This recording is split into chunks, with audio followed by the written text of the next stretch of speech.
ओम गणेशाय नमः। महाभारत से सीख अध्याय 51।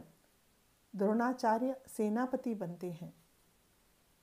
भीष्म के घायल होकर नीचे गिरने की खबर संजय द्वारा धृतराष्ट्र सुनते हैं और दुखित होते हैं।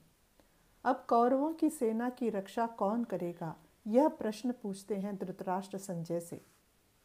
समुद्र में तूफान के कारण जिस प्रकार नावें आगे बढ़ने के लिए संघर्ष करती हैं, उसी प्रकार हमारी सेना भी संघर्ष कर रही है, ऐसा विवरण करते हैं संजय।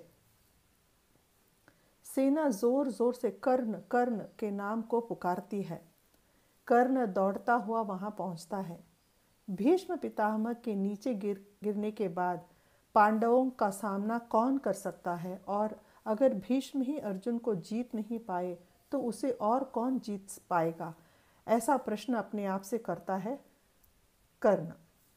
अपने आप को समझाता है और फिर सेना से बातें करता है। सेना से यह कहता है कि जिस प्रकार भीष्म द्वारा सेना की रक्षा की गई, इसी प्रकार अब मैं रक्षा करूंगा।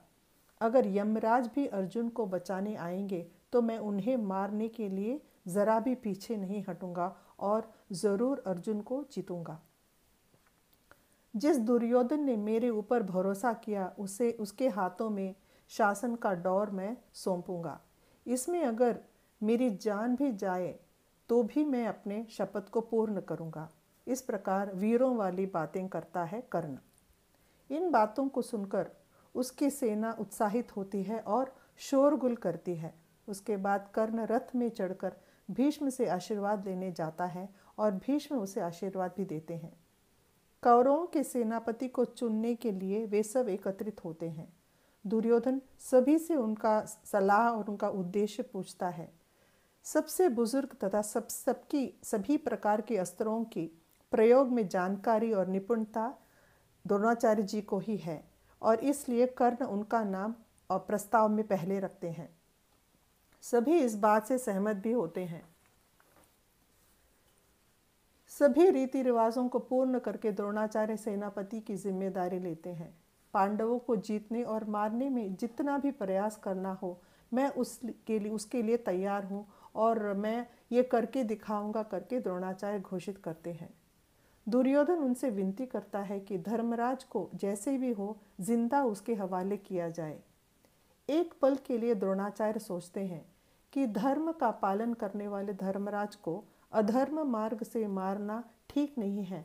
शायद इसी कारण दुर्योधन भी सोच रहा है, और ऐसा सोचते सोचते वे दुर्योधन से पूछते हैं कि क्या कारण है कि तुम्हें धर्मराज जिंदा तुम्हारे हाथ सौंपने की मांग कर रहे हो।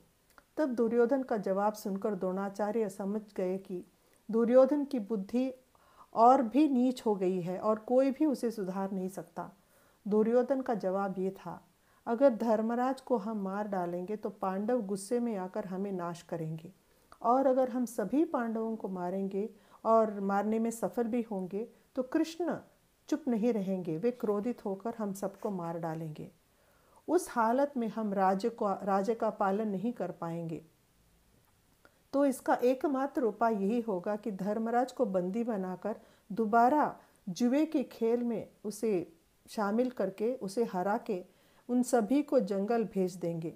यही हमें सुरक्षित रखेगा और राज्य भी हमारे पास ही रहेगा। दुर्योधन का जवाब सुनकर द्रोणाचार्य बहुत ही निराश हुए।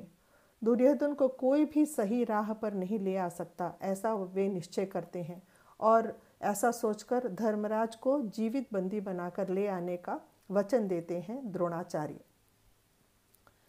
लेकिन अर्जुन के सुरक्षा से धर्मराज को हटाना होगा, ये शर्त रखते हैं द्रोणाचार्य दुर्योधन के पास। दुर्योधन भी अर्जुन और धर्मराज को अलग करने की व्यवस्था करता है। इसे जानकर धर्मराज दुखित होता है। द्रोणाचार्य रणनीति में उनकी जानकारी में जो व्यू हैं उन्हें बनाते हैं और पांडव सेना को नुकसान पहुंचाते हैं। अर्जुन भी द्रोणाचार्य की तीरों का सामना नहीं कर पाता और हताश होता है। 11वें दिन का युद्ध यहाँ खत्म होता है। जय श्री कृष्ण।